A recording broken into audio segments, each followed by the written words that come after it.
April. The school entrance ceremony. I rode the bus to school, bobbing and shaking in my seat. While I looked idly out my window, watching the city's scenery change, the bus picked up more and more passengers. Most of them were young people wearing high school uniforms. There was also a frustrated salary worker, who looked like the type to have once mistakenly groped someone aboard the crowded bus. An unsteady elderly lady stood in front of me, wobbling so badly I thought she was in danger of falling. Considering I'd known how packed this bus would likely be, I supposed I was simply reaping what I'd sown by getting on. I was fortunate to have found a seat, but it was still crowded. I forgot about the unfortunate elderly woman and patiently waited to arrive at my destination, my mind clear as a passing stream. The weather was especially fine today, not a single cloud in the sky. It was so refreshing that I nearly fell asleep then and there. However, my gentle respite was promptly obliterated. "Excuse me, but shouldn't you offer up your seat?" My eyes, which were about to close, snapped back open. Huh? Could this person be angry with me? But I realized that it was someone else being scolded. A young, well-built blonde man of high school age had sat down in one of the priority seats. The elderly woman stood right next to him, and another woman stood beside her. This second, younger lady appeared to be an office worker. "Hey, you there. Can't you see that this elderly woman is having trouble?" The office lady said. She seemed to want the young man to offer up his seat.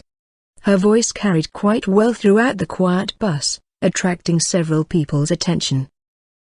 "That's a really crazy question, lady," the boy said. I wondered whether the boy was angry, unobservant, or just painfully honest. In any case, he grinned broadly and crossed his legs.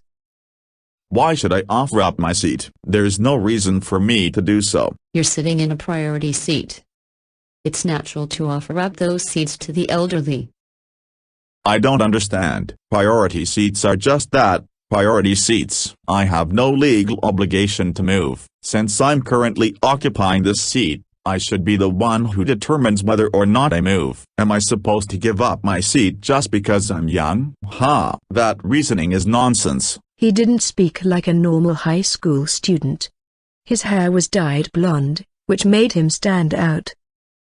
"I'm a healthy young person who certainly wouldn't find standing inconvenient. However, I'd obviously expend more energy by standing than I would by sitting. I have no intention of doing such a pointless thing. Or are you suggesting I should act a bit livelier, I wonder?" What kind of attitude is that to take with your superiors?" she demanded. "Superiors? Well, it's obvious that both you and the old woman there have been alive longer than I have. There can be no doubt about that. However, the word a superior implies that you're referring to someone of a higher position. In addition, we have another problem. Even though our ages are different, wouldn't you agree that you have an impertinent attitude and are being extremely rude?" "Well, you're a high schooler, aren't you? You should be quiet and listen to what adults tell you." "It's fine. Whatever." The elderly woman mumbled. She apparently didn't want any further commotion and tried to calm the office lady. But after being insulted by the high school student, the younger woman still seemed very upset. "Apparently, this elderly woman is more perceptive than you, which is nice. Also, I haven't given up on Japanese society yet. Please enjoy your remaining years." After flashing a pointlessly vigorous smile, the boy slid his earphones in and began listening to rather cacophonous music. The office lady now clenched her teeth in frustration. Though she tried needling the boy by arguing further, his smug, self-important attitude remained fixed. At any rate, I had to at least partly agree with the boy.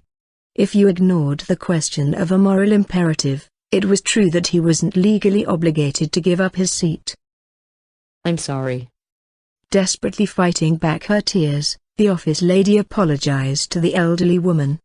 Well, it was all just a minor incident on the bus. I was relieved that I hadn't been caught up in the situation. Honestly, I couldn't care less about giving up my seat for an elderly person. Clearly, the egotistical boy had won. At least, everyone secretly thought so. I think that the lady is right. The woman received unexpected support from someone standing alongside her. The helper, a girl wearing my high school's uniform, gave her brave and frank opinion to the boy. And the new challenger is a pretty girl, eh? It would seem that I'm rather lucky with the fairer sex, the boy said. This poor woman appears to have been suffering for quite some time now. Won't you offer up your seat? While you might consider such courtesy unnecessary, I think it would contribute greatly to society. Crack. The boy snapped his fingers. A contribution to society, you say? Well, that is a rather interesting opinion. It's certainly true that offering up one seat to the elderly could be viewed in such a positive light. Unfortunately, I have no interest in contributing to society. I care only for my own satisfaction. Oh, and one more thing. You're asking me, the one in the priority seat, to give up his spot, but couldn't you simply ask one of the other people seated on this crowded bus? If you truly cared for the elderly, then something like priority seating would be a rather trivial concern, wouldn't you agree? The boy's haughty attitude remained unchanged.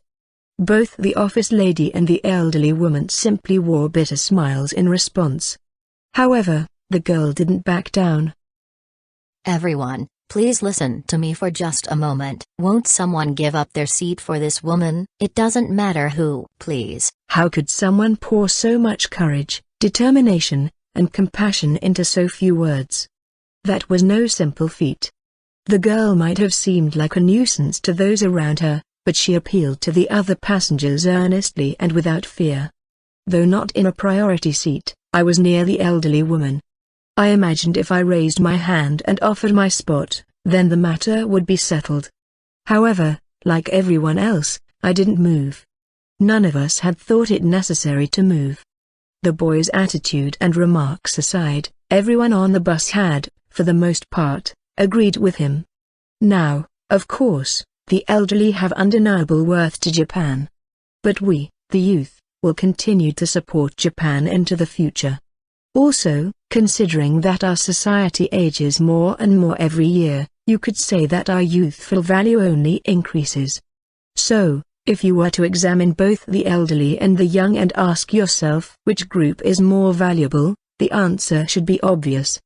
That's really the perfect argument, wouldn't you say? But still, I wondered what the others would do. As I looked around, I saw two kinds of people, those who had pretended not to have heard anything and those who looked hesitant. However, the girl sitting next to me was different. She alone wasn't swept up by the confusion. Her face remained expressionless. While I unintentionally stared at her, our eyes met for an instant. Even without speaking a word, I could tell that we shared the same opinion. Neither of us considered it necessary to give up our seat. Excuse me. You can have mine. Shortly after the girl's appeal, a working woman stood, unable to bear the guilt any longer, and offered up her seat. Thank you very much. The elderly woman said.